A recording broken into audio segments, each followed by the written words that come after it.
En el nombre del Padre, y del Hijo, y del Espíritu Santo. Amén. Señor Dios, Padre bueno,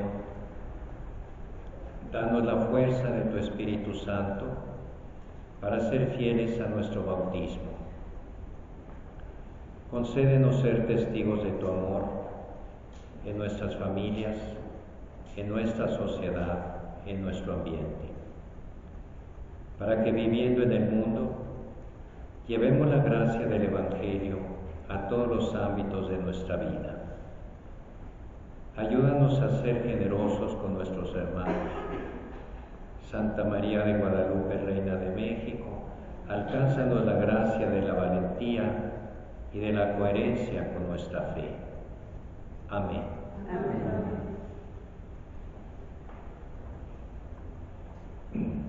Bien, recuerden que el Catecismo de la Iglesia Católica es como un comentario al credo. Hay muchos credos, dentro de la Iglesia Católica, muchas formulaciones de la fe, pero este sigue el credo llamado de los apóstoles, que es un credo breve, más breve que el que confesamos en la misa dominical, que es el credo niceno-constantinopolitano, o sea, del Concilio de Nicea y del Concilio de Constantinopla. Hemos repasado ya al final el artículo que dice: creo en la Santa Iglesia Católica.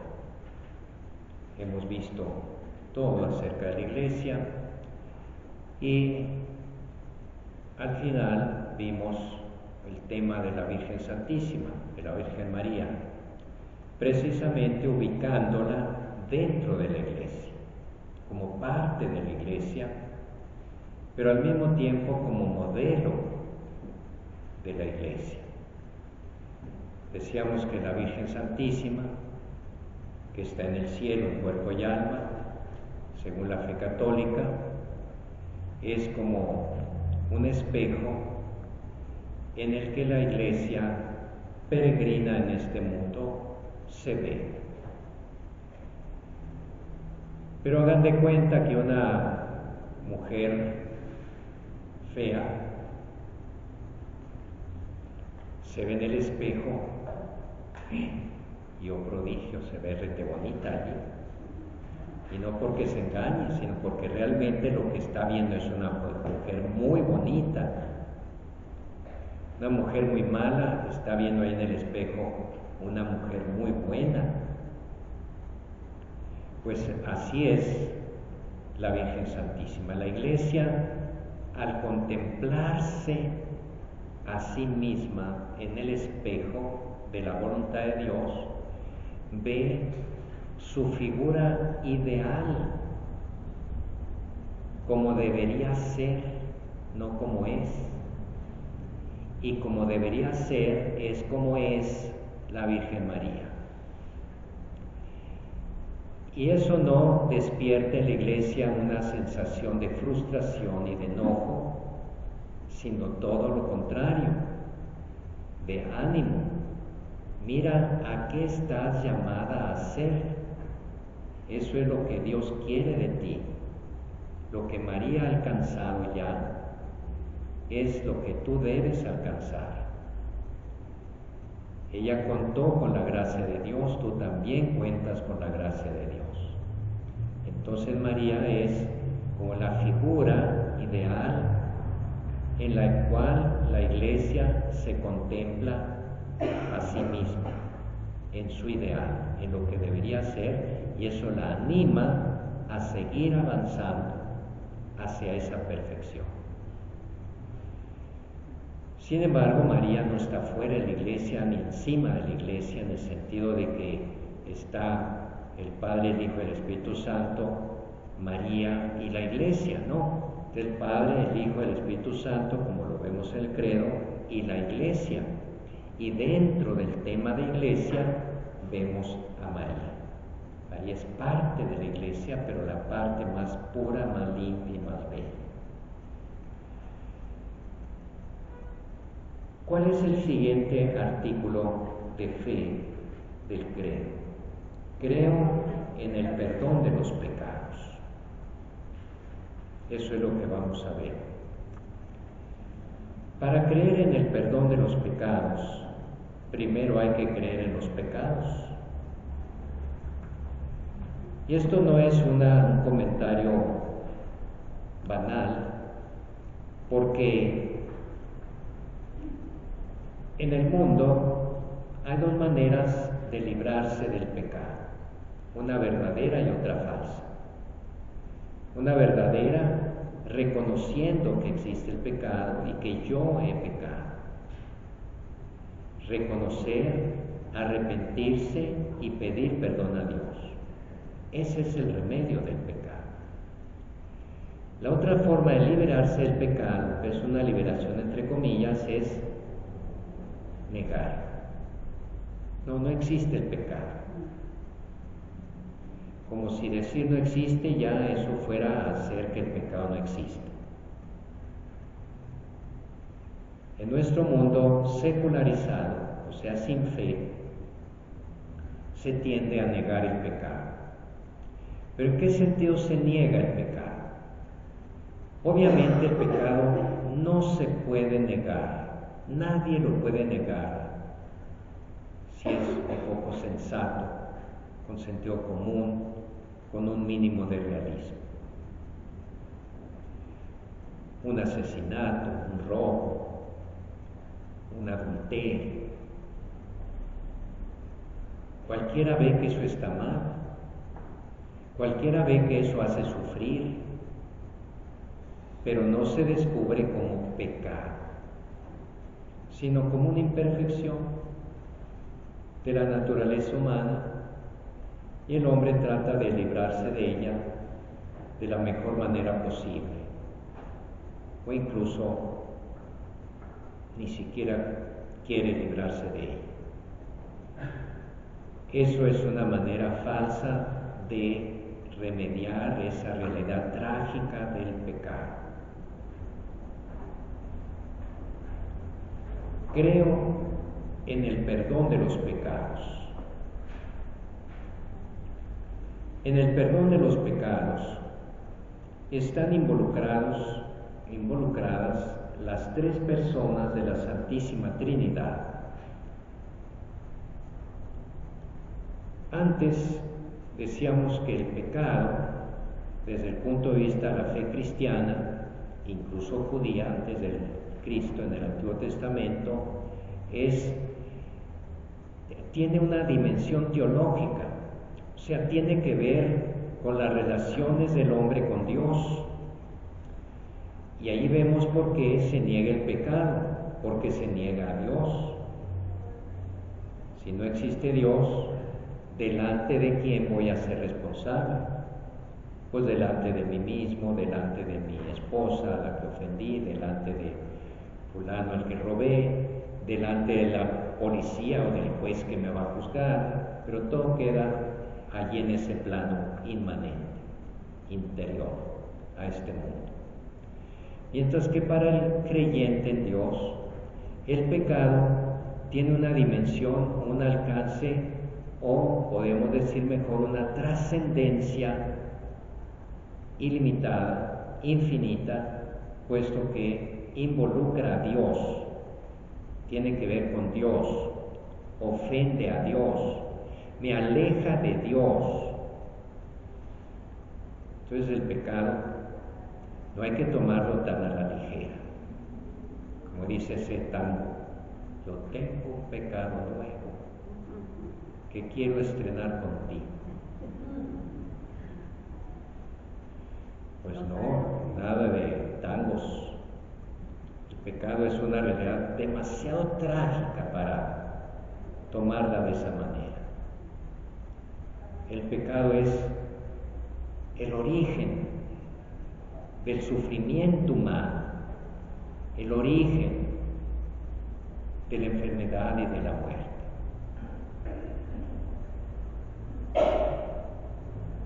¿Y por qué tiene una dimensión infinita el pecado? Porque ofende a Dios, que es infinito. Yo soy criatura de Dios. El pecado es darle la espalda a Dios, es desobedecer a Dios. Les decía que en el perdón de los pecados, que afortunadamente existe, porque de otra manera estaríamos condenados definitivamente a la frustración, al infierno. Pero Dios, el ofendido, es infinitamente misericordioso. Y están implicadas las tres divinas personas porque el Padre envió a su Hijo,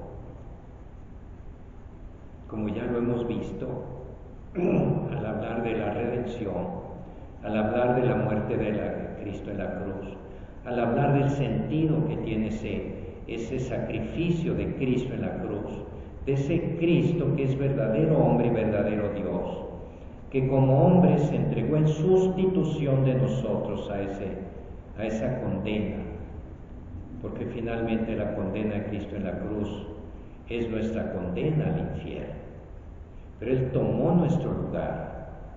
Por eso la cruz es algo muy trágico en principio, porque es el infierno.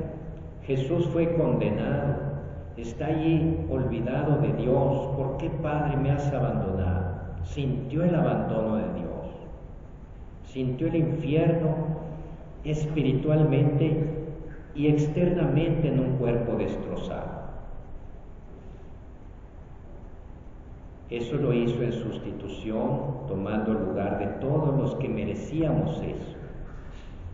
Pero, como era Dios al mismo tiempo, esa sangre derramada, ese sacrificio ofrecido, tenía un valor infinito para perdonar los pecados del mundo. Más aún si los pecados del mundo, que no son pocos ni pequeños, fueran el doble, el triple, el cuádruple, una sola gota de la sangre de Cristo pagaría por todos ellos, porque es sangre de Dios. Entonces Dios envió a su Hijo, que a su vez se ofreció en sacrificio por nosotros, y con su resurrección probó que la muerte, que el pecado quedaban vencidos. Y el que se una a Cristo en el sacrificio en la cruz, tiene como resultado la resurrección, la vida nueva, la vida eterna, pero que ya se experimenta en este mundo en forma de paz interior, en la gracia que Dios nos da. Esa gracia, Cristo, habiéndose ido al cielo, visible, en su forma visible, se quedó con nosotros por medio del Espíritu Santo, al que no vemos, pero que es el que nos une, nos hace reconocer a Cristo como Señor, a Dios como Padre, y está o anima a la Iglesia. El perdón de los pecados está hoy en manos de la Iglesia. Jesús resucitado les dijo a sus apóstoles: a quienes ustedes perdonen los pecados, yo los voy a perdonar. A quienes usted no se los perdone, yo no los voy a perdonar. Algo escandaloso, como se escandalizaron los judíos cuando Jesús le dijo a un paralítico: tus pecados te son perdonados. Y ellos, como no veían en Cristo más que un hombre cualquiera, dijeron: este hombre está blasfemando. Nadie puede perdonar pecados sino solo Dios. ¿Por qué? Porque es infinito y el pecado lo alcanza. Entonces solo ese Dios infinito me puede perdonar el pecado. Lo que no reconozco, en lo que no estaban en lo correcto los escribas y fariseos en ese momento en que Dios le dice eso al paralítico, es en que no reconocieron a ese Jesús que no solo era hombre, sino Dios también. Por eso les dice: para que vean que sí tengo poder de perdonar los pecados, les voy a demostrar con un milagro. Le dice al paralítico, levántate y anda, así instantáneamente. El otro se levantó ante el asombro de todos. Quiere decir que si él era capaz de hacer algo que solo Dios puede hacer, pero que sí lo veían como era ese milagro, cuando decía te perdono tus pecados, quiere decir que sí lo podía perdonar. Pero era Cristo después de todo, Dios y hombre verdadero. Porque Cristo les dice a sus apóstoles que no eran Dios y hombre verdadero, eran puros hombres verdaderos y pecadores para acabar. Y les dice, a quien ustedes perdonen los pecados. Jesús sabía que eso no se podía. Así hasta allí. Por eso les dice, reciban al Espíritu Santo. Es el Espíritu Santo el que con ustedes podrá hacer lo que yo hago, perdonar los pecados. Por eso la fórmula de la absolución que nos dice el sacerdote en el confesionario, cada vez que nos perdonan los pecados, es Dios Padre misericordioso, que reconcilió al mundo consigo, Dios Padre, que reconcilió al mundo consigo por la muerte y resurrección de su Hijo, Padre, Hijo, y envió al Espíritu Santo para el perdón de los pecados. Les conceda por el ministerio de la Iglesia, Padre, Hijo, Espíritu Santo, Iglesia, el perdón de los pecados. Y yo te absuelvo en el nombre del Padre, y del Hijo, y del Espíritu Santo. Dice el 976, el símbolo de la fe, o símbolo de los apóstoles, vincula la fe en el perdón de los pecados a la fe en el Espíritu Santo, pero también a la fe en la Iglesia y en la comunión de los santos. Al dar el Espíritu Santo a sus apóstoles, Cristo resucitado les confió su propio poder divino de perdonar los pecados. Recibid al Espíritu Santo, a quienes perdonéis los pecados les quedan perdonados, a quienes se los retengáis les quedan retenidos. ¿Y por qué me voy a confesar con un hombre? Dicen muchos. Y hay iglesias, ustedes conocen, no católicas, pero sí cristianas hasta cierto punto, porque cristianas, si no toman en cuenta esto, pues no lo son totalmente, que no reconocen ese poder divino de la Iglesia. Por eso para ellos la Iglesia no es el concepto que tiene el católico de la Iglesia.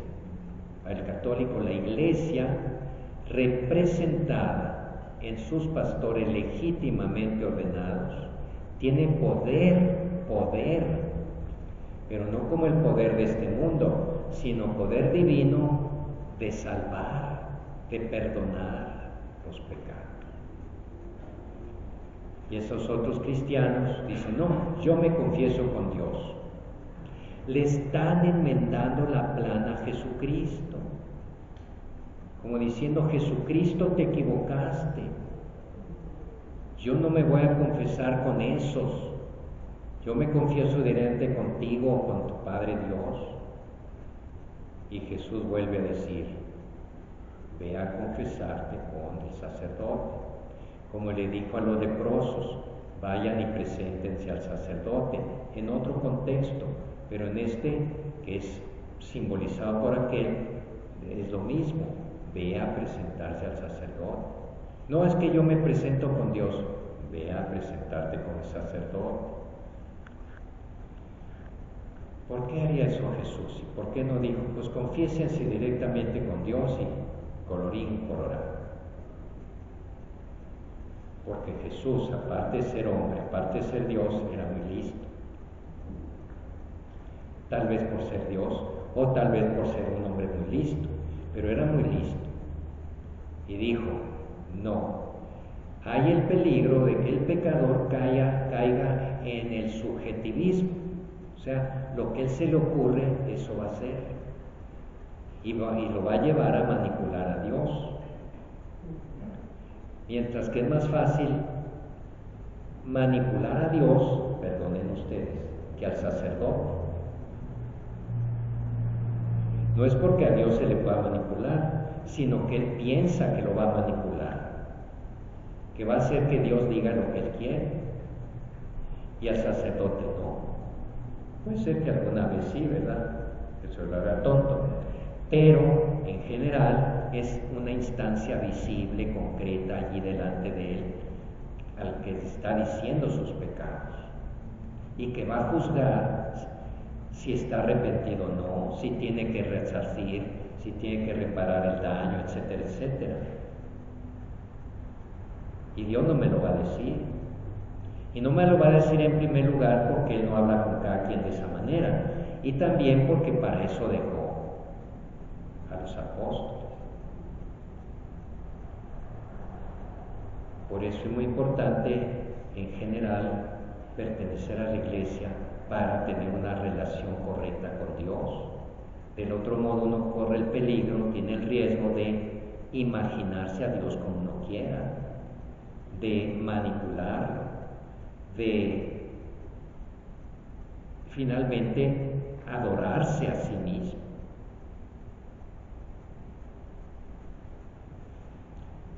Bien, en la segunda parte del catecismo dice aquí, es un aviso, tratará explícitamente del perdón de los pecados por el bautismo y por el sacramento de la penitencia y los demás sacramentos, sobre todo la Eucaristía. O sea, cuando hablemos de los sacramentos, en la segunda parte del catecismo, que tiene 4 partes. Por eso aquí, en esta sección que habla de este artículo del credo, creo en el perdón de los pecados, hablamos más bien de conceptos básicos, de generalidades, como dice aquí, como lo estamos haciendo. Nuestro Señor Jesucristo vinculó el perdón de los pecados a la fe y al bautismo, primero que nada. ¿A la fe en qué? En Cristo, reconociéndolo como mi Señor, que murió en la cruz por mí, dio su vida por mí. Yo reconozco a Él como mi Señor, es decir, mi Señor y mi Dios, que murió por mí y que esa muerte es redentora, que perdona mis pecados. Y esa fe la explicito, la realizo ritualmente en el bautismo. En el bautismo de bebés, de niños, el pecado que se perdona es el original, porque no tienen otros. Y el pecado original, como ustedes saben, como ya hemos dicho, no es un pecado personal, voluntario, que yo hago. Para que sea pecado tiene que ser voluntario. Los niños pues no pueden hacer el pecado. El original es más bien la carencia de gracia. Nacemos sin gracia, porque la gracia no es una cosa que nos pertenezca por derecho, no es inherente a la naturaleza humana. Y nuestros papás lo que nos dan es la naturaleza humana, nos la comparten, la que ellos tienen. Por lo tanto, no nos pueden dar la gracia, nace uno sin la gracia. El bautismo perdona el pecado original, o sea, nos da la gracia.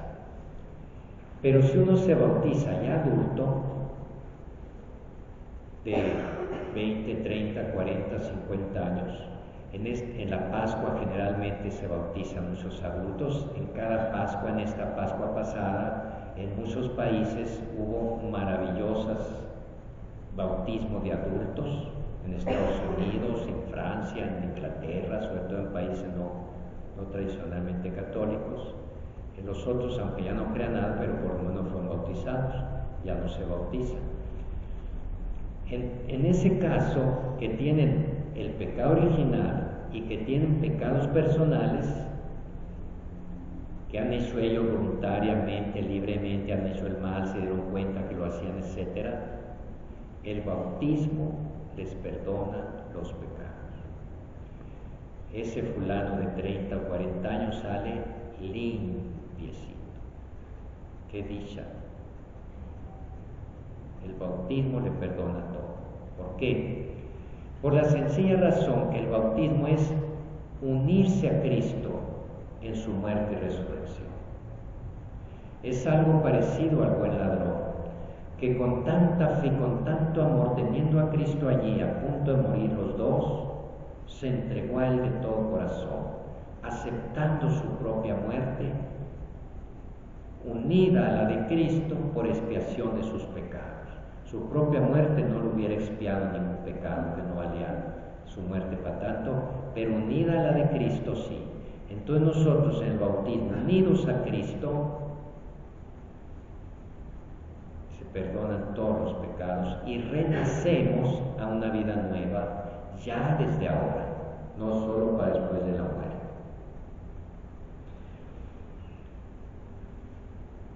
El bautismo,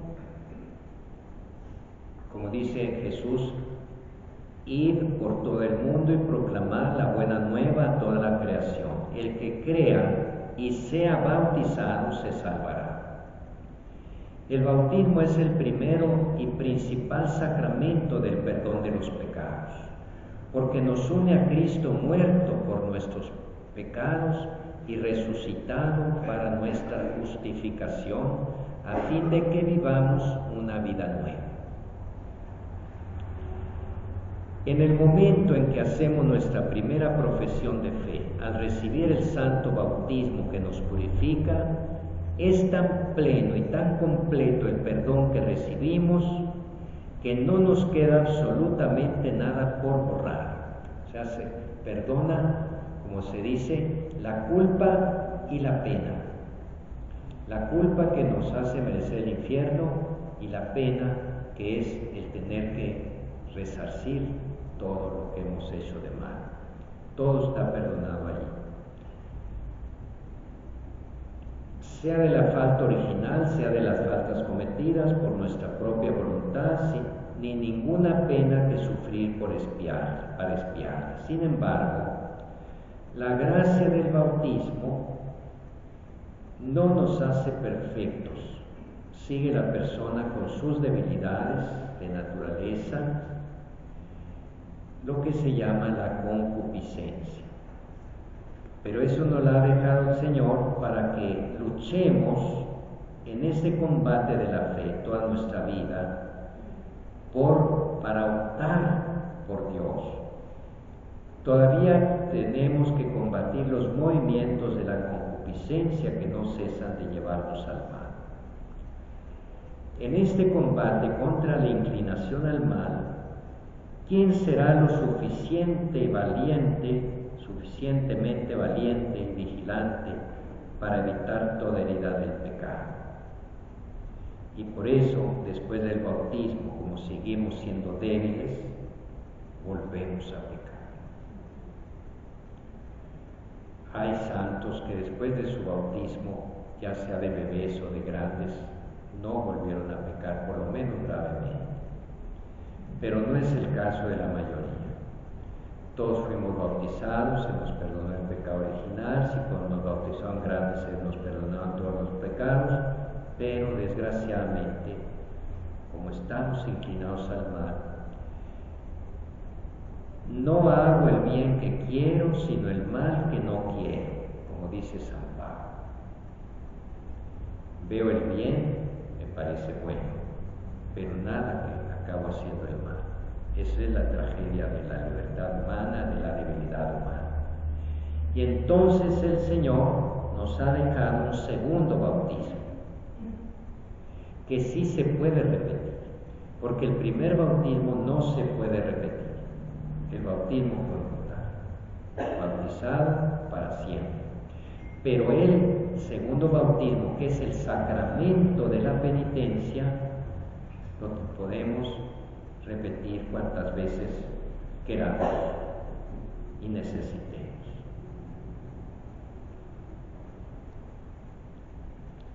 Este ministerio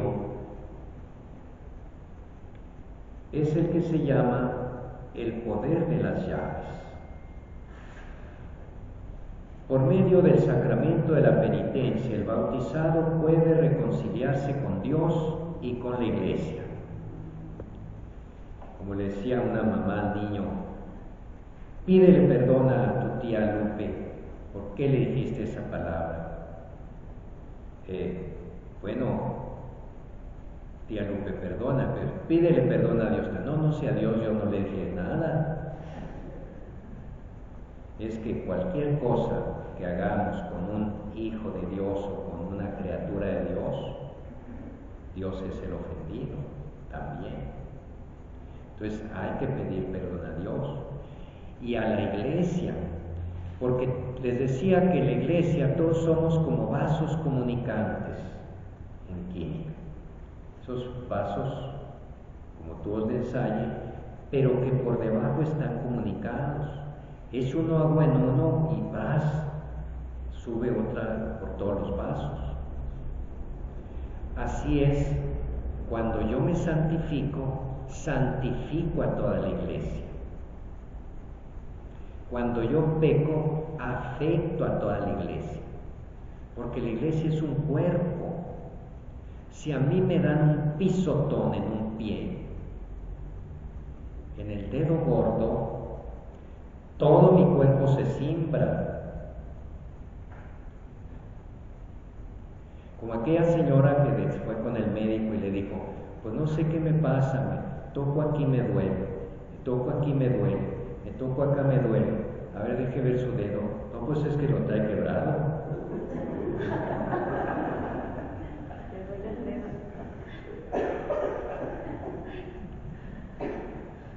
Pero en la Iglesia, todo lo que hagamos de mal, aunque sea ocultas y que nadie se dé cuenta, rebajamos la santidad de la Iglesia. Y todo lo que hagamos de bueno, aunque sea oculto, hacemos subir la santidad de la Iglesia. Porque somos un cuerpo. No le pasa nada, algo a un órgano o a un miembro que no sufran todos, que no lo resientan todos, porque el cuerpo está íntimamente trabado entre sí. Por eso también la penitencia, el sacramento de la penitencia perdona nuestros pecados contra Dios y contra la Iglesia. Además, directamente contra la persona que ofendí, si es alguien así, ¿verdad? No todos los pecados tienen un destinatario tan directo. Dice el Concilio de Trento, los padres tuvieron razón en llamar a la penitencia un bautismo laborioso. San Gregorio Nacianceno. Para los que han caído después del bautismo es necesario para la salvación este sacramento de la penitencia, como es el bautismo para quienes aún no han sido regenerados. Imagínense un gran pecador que está muriendo, o que lo sentenciaron a muerte donde hay pena de muerte por sus crímenes, y que nunca fue bautizado. En la cárcel, como ha sucedido, hay casos hermosísimos como estos que voy a contar. En la cárcel ha ido llevando un proceso de conversión, de descubrimiento de Cristo, cree en Él y pide el bautismo antes de que lo ejecute.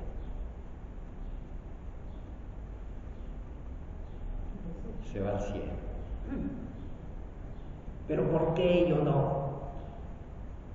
Porque él es como el buen ladrón, se fue al cielo derechito. Esas palabras de Jesús al buen ladrón equivalieron a un bautismo. Ni más ni menos que Jesús lo bautizó ahí en la cruz. Con la sangre misma que él tenía estaba derramando, lo lavó con su sangre.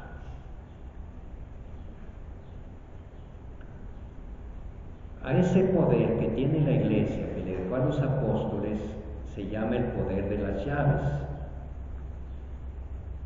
Cristo, después de la resurrección, envió a sus apóstoles a predicar en su nombre la conversión para perdón de los pecados a todas las naciones. O sea, aquí no está diciendo que todos somos pecadores, como lo dice San Pablo clarísimamente en la carta a los romanos. Judíos y gentiles, todos somos pecadores y todos necesitamos la gracia de Cristo.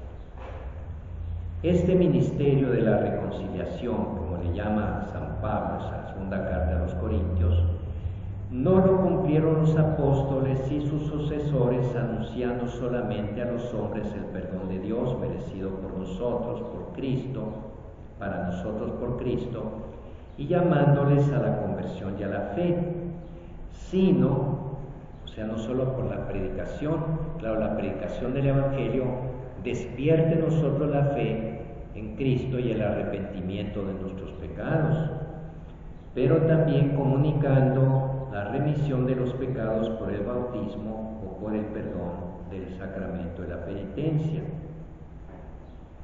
La Iglesia, dice San Agustín, ha recibido las llaves del reino de los cielos a fin de que se realice en ella la remisión de los pecados por la sangre de Cristo y la acción del Espíritu Santo. En esta iglesia es donde revive el alma que estaba muerta por los pecados, a fin de vivir con Cristo, cuya gracia nos ha salvado. ¿Por qué se llama el poder de las llaves? Porque así le dijo Jesús a Pedro: a ti te doy las llaves del reino de los cielos. Fíjense nomás, fíjense nomás. Esto solo lo reconoce la Iglesia Católica. También los ortodoxos. El hombre ordenado legítimamente al ministerio, como lo fueron los apóstoles por Jesucristo y después de ellos por otros y otros y otros, tiene ese poder de las llaves.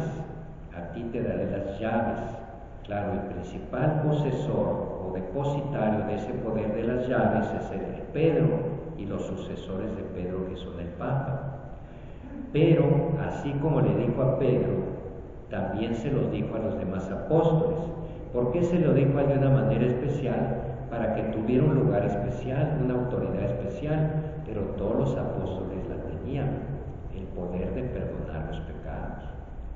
Y los apóstoles, como Pablo, como Pedro, donde iban predicando, formaban núcleos, pequeñas iglesias, y nombraban sucesores de ellos, ya sean obispos, presbíteros o diáconos. Y a los obispos y a los presbíteros les comunicaban ese poder de las llaves. Les decía una vez que cualquier obispo católico que ahorita existe en el mundo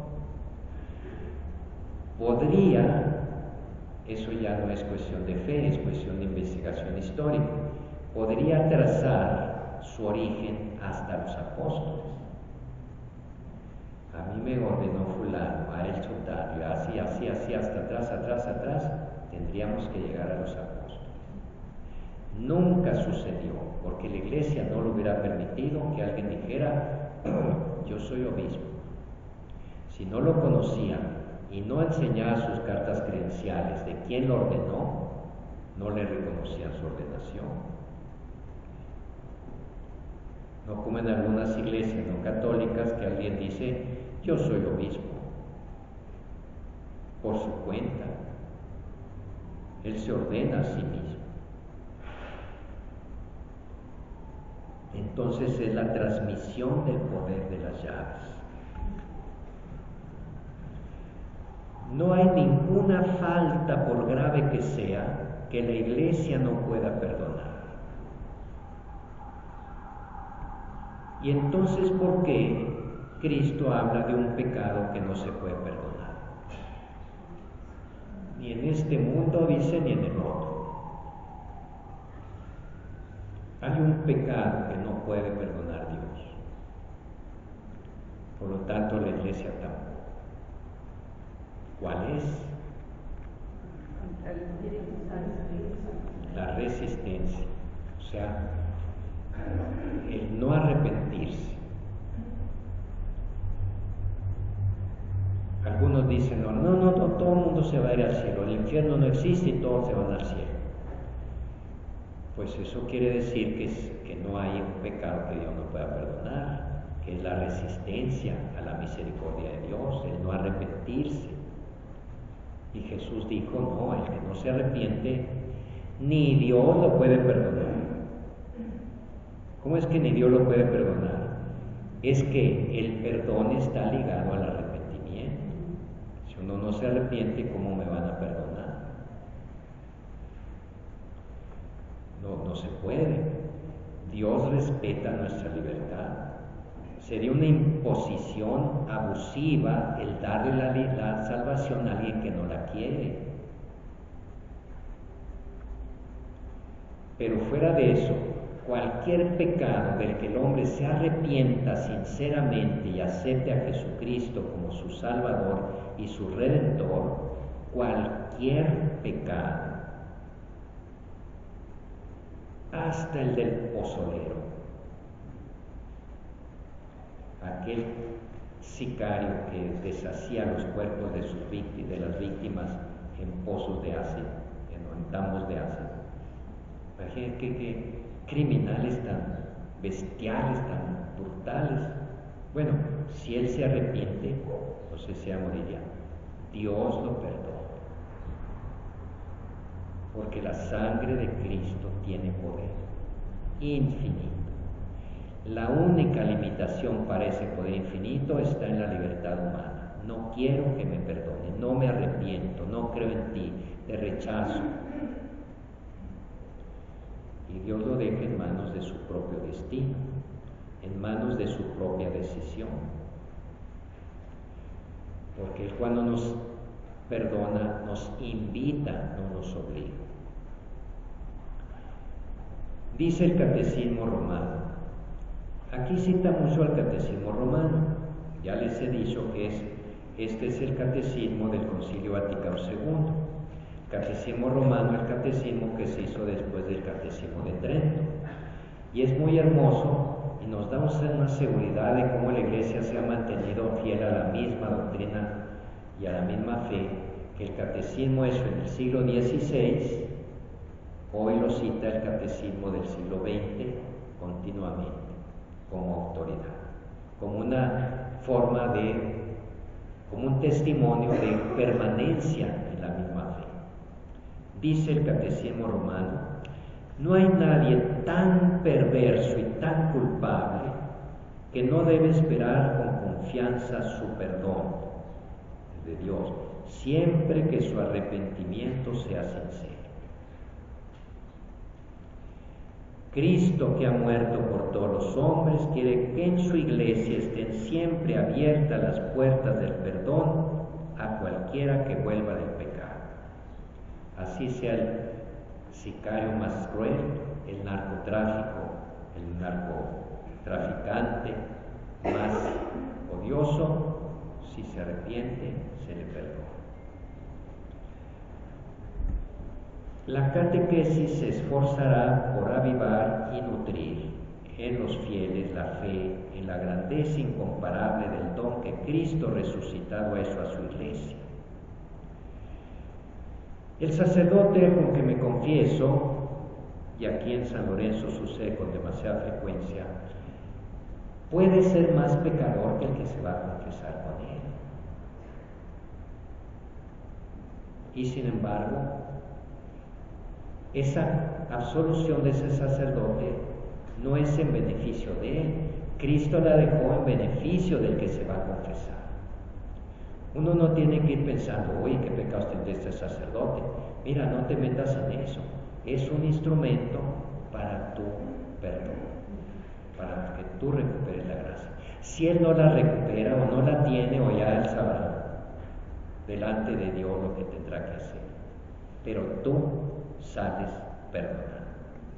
Porque ese poder de las llaves no es para los apóstoles, es para los pecadores que ellos van a perdonar.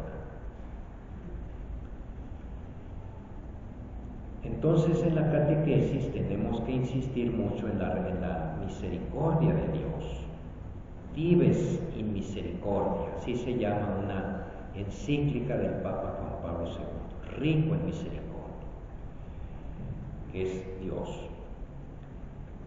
Pero también hay que tener en cuenta que la misericordia de Dios no anula la justicia de Dios. Yo voy a seguir pecando, al cabo Dios me perdona. Y con que si no tienes tiempo de arrepentirte, porque si no te arrepientes, no te perdona, porque no te arrepientes. ¿Quién tiene seguro el poder arrepentirse después? Aunque si te mueres de un balazo en la cabeza, de un infarto, así mortal de inmediato. Pero además, el que dice eso no comprende la misericordia de Dios, porque la misericordia es una invitación a amar a aquel que nos ha amado tanto. No es para manipular esa misericordia, usarla con mala intención. El Señor quiere, dice San Ambrosio, un santo padre, obispo de Milán del siglo IV, el Señor quiere que sus discípulos tengan un poder inmenso, quiere que sus pobres servidores cumplan en su nombre todo lo que había hecho cuando estaba en la tierra, era perdonar. Y dice otro santo del siglo IV también, San Juan Crisóstomo, los sacerdotes han recibido un poder que Dios no ha dado ni a los ángeles ni a los arcángeles. Dios sanciona, o sea, confirma, allá arriba todo lo que los sacerdotes hagan aquí abajo. Fíjense qué bonito. Estamos hablando de un padre del siglo IV, o sea, él nació el año 350, y está diciendo lo mismo que estamos diciendo aquí. O nosotros estamos diciendo lo mismo que ellos dijeron, porque de ellos y nosotros hemos sacado nuestra doctrina de la palabra de Dios. Otro santo padre muy conocido del siglo IV también, San Agustín, dice: si en la iglesia no hubiera remisión de los pecados, no habría ninguna esperanza, ninguna expectativa de una vida eterna y de una liberación eterna. Demos gracias a Dios que ha dado a la iglesia semejante don. Desde el punto de vista de la fe, qué terrible sería nuestra situación si tuviéramos conciencia de nuestros pecados y no pudiéramos librarnos de ellos. Imagínense cómo sería nuestra muerte, horrorosa, porque tendríamos la conciencia de haber pecado, de que el pecado nos aleja de Dios y no hay manera de salir de él.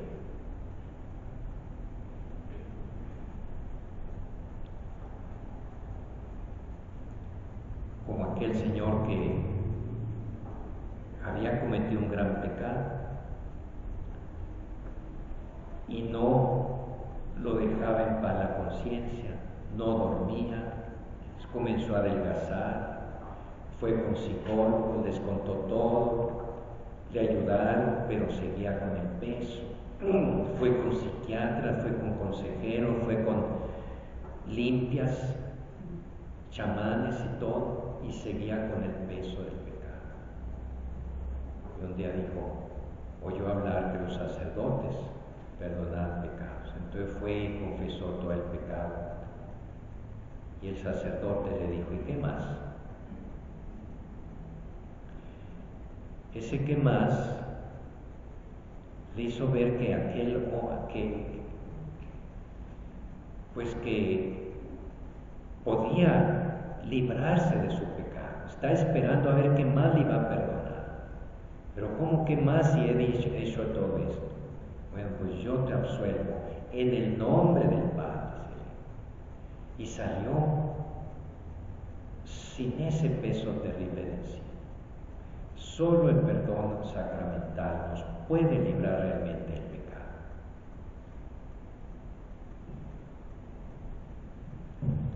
En estos 5 minutos que faltan, que quedan, vamos a ver el resumen de todo lo que hemos visto acerca del pecado, a partir de 984. El credo relaciona el perdón de los pecados con la profesión de fe en el Espíritu Santo. En efecto, Cristo resucitado confió a los apóstoles el poder de perdonar los pecados cuando les dio el Espíritu Santo. El bautismo es el primero y principal sacramento para el perdón de los pecados. Nos une a Cristo muerto y resucitado y nos da el Espíritu Santo. Por voluntad de Cristo, la Iglesia posee el poder de perdonar los pecados de los bautizados y ella lo ejerce de forma habitual en el sacramento de la penitencia por medio de los obispos y de los presbíteros, sucesores de los apóstoles. En la remisión de los pecados, los sacerdotes y los sacramentos son meros instrumentos de los que quiere servirse nuestro Señor Jesucristo, único autor y dispensador de nuestra salvación, para borrar nuestras iniquidades y darnos la gracia de la justificación. Bien, hasta ahí vamos después a retomar, como vemos, la cuestión del pecado y del perdón cuando hablemos de los sacramentos. El tema siguiente, que es el artículo siguiente del credo, es: creo en la resurrección de la carne. Es lo que vamos a ver, con el favor de Dios, en el próximo episodio de esta serie tan interesante.